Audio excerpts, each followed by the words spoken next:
हम तो एक्सपेक्ट भी नहीं कर रहे थे कि ये आएंगे। ये सब अपनी मर्जी से आए हैं। मैं ये क्लेम कर नहीं सकता हूँ कि जम्मू कश्मीर हुकूमत ने इनको लाया या हमने पेशरफ्त की।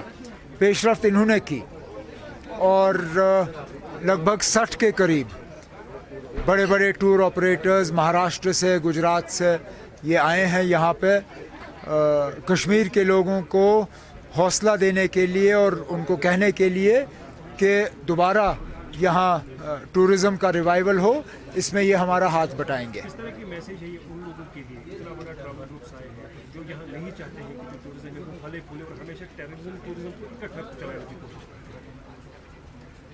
पॉजिटिव मैसेज इस तरह जवाब है उन लोगों के लिए। इनका यहाँ आना ही एक पॉजिटिव मैसेज है।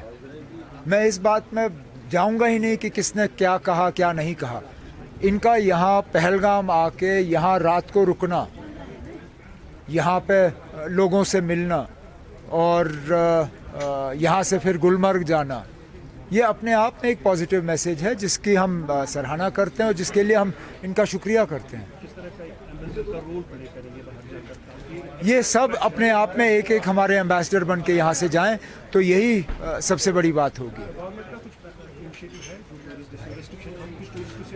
ये एक इस पे बातचीत चल रही है।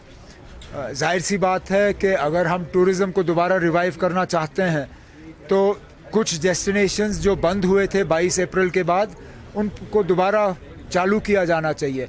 उस पर कार्रवाई चल रही है, आहिस्ता आहिस्ता हम कर लेंगे।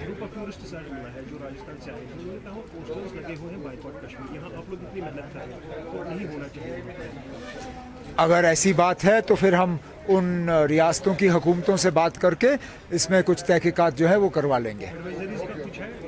फिलहाल उस पर कोई बात नहीं करेंगे हम।